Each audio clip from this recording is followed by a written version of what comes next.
SBA Publications.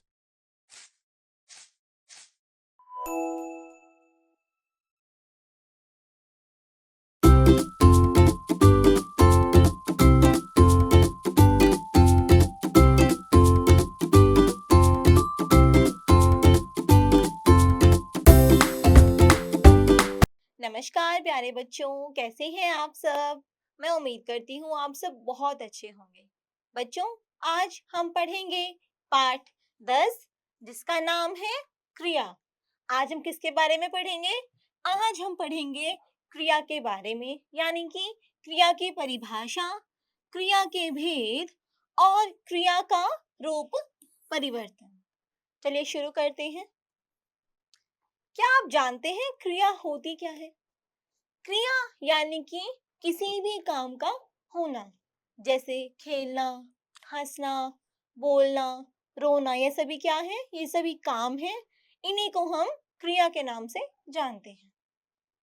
बारिश हो रही है, बच्चे बारिश में खेल रहे हैं, मोर नाच रहा है, दादाजी बच्चों को पुकार रहे हैं। आपने यहाँ पर देखा कि कुछ जो शब्द हैं वह रंगीन हैं। जितने भी यहाँ पर रंगीन शब्द हमें दिखाए गए हैं, ये सभी रंगीन शब्द क्रिया शब्द हैं।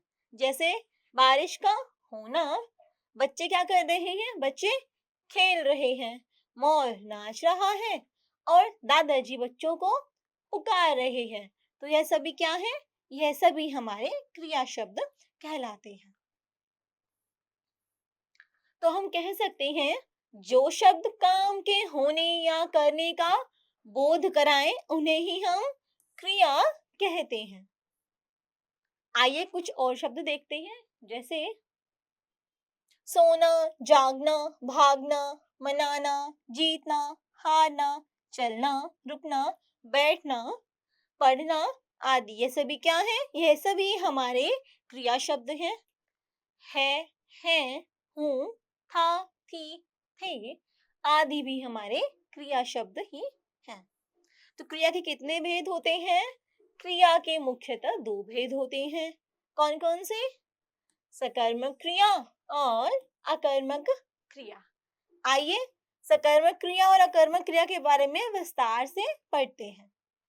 पहले है हमारे पास सकर्मक क्रिया। सकर्मक का अर्थ क्या होता है? सकर्म यानी कि कर्म के साथ। जिन वाक्यों में क्रिया के साथ कर्म भी होता है उन्हें ही हम सकर्म क्रिया कहते हैं। जैसे निशा आम खाती है, तो यहाँ पर यह क्या है? सकर्म क्रिया है। और माली फूल तोड़ रहा है, यहाँ पर यह भी क्या है? सकर्म क्रिया है। अब ये देखिए, ये क्रिया कर्म के साथ आई है, जैसा कि हमने पढ़ा कि कर्म के साथ आई है। वाक्य में कर्म की पहचान की जाती है। इसके लिए क्रिया शब्द में क्या लगाकर प्रश्न बनाया जाता है। अगर क्या लगाने से प्रश्न बन रहा है तो यह सकर्म क्रिया है, और अगर क्या शब्द का प्रयोग करके प्रश्न का निर्माण नहीं हो रहा है तो वह सकर्म क्रिया नहीं होती है। यह इसकी मुख्य पहचान होती है। जैसे हमने ऊपर वाक्य पढ़ा था, निशा आम खाती है। हम इसमें क्या शब्द का उपयोग करके प्रश्न बनाते हैं, आइए देखते हैं। क्या खाती है? तो हम उत्तर क्या देंगे? आम। माली फूल तोड़ रहा है, क्या तोड़ रहा है? फूल। तो यह क्या है? यह हमारी सकर्मक क्रिया कहलाती है। आइए अब पढ़ते हैं अकर्मक क्रिया के बारे में। अकर्मक का अर्थ होता है कर्म के बिना, यानी कि जिसमें कर्म नहीं होता है। जिन वाक्यों में क्रिया के साथ कर्म का प्रयोग नहीं होता है उन्हें ही हम अकर्मक क्रिया कहते हैं। जैसे बतख तैर रही है, पक्षी उड़ रहे हैं। अगर हम इनमें क्या शब्द लगाते हैं तो क्या हमारा प्रश्न निर्माण हो पाएगा? अगर हो पाएगा तो वह सकर्मक हो जाएगी, और अगर नहीं हो पाएगा तो क्या रहेगी? अकर्मक क्रिया रहेगी। आइए देखते हैं। बत्तख तैर रही है, क्या तैर रही है? इसका हम कोई उत्तर ही नहीं दे सकते। अगर पूछते कौन तैर रहा है तो हम बताते बत्तख, परंतु हमें क्या बनाना है, क्या शब्द का इस्तेमाल करके प्रश्न का निर्माण करना है। ऐसे ही पक्षी उड़ रहे हैं, क्या उड़ रहे हैं, यहाँ पर भी क्या होना चाहिए था, कौन उड़ रहे हैं, यानी कि क्या शब्द का इस्तेमाल करके प्रश्न निर्माण नहीं हो रहा है, तो ये क्या है, अकर्मक क्रिया है। आइए बढ़ते हैं अब क्रिया का रूप परिवर्तन।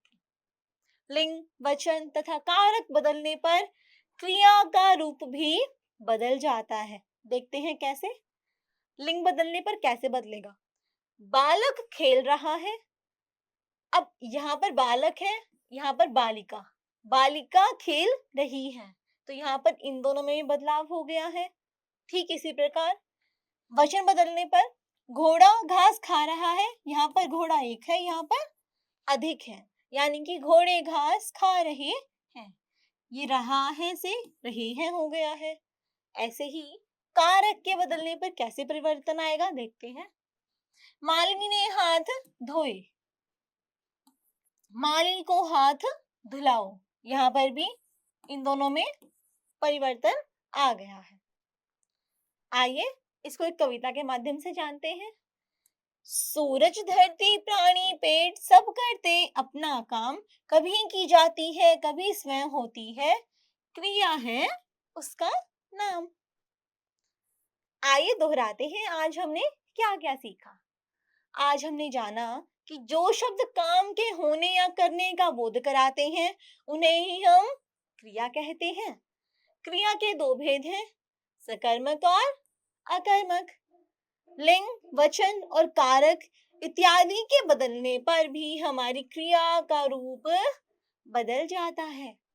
सकर्मक का अर्थ क्या होता है, जो कर्म के साथ होता है, और अकर्मक का अर्थ होता है जो कर्म के बिना होता है। बच्चों आगे आपको अभ्यास कार्य दिया गया है और यह सारा ही अभ्यास कार्य हमारे आज के ही पाठ पर आधारित है, तो आप इसे स्वयं करने का प्रयास करें। बच्चों आज हमने जाना क्रिया के बारे में, क्रिया के भेदों के बारे में। मैं उम्मीद करती हूँ आपको पढ़कर बहुत अच्छा लगा होगा। आज के लिए इतना ही, मिलते हैं अगली कक्षा में एक नए विषय के साथ। धन्यवाद।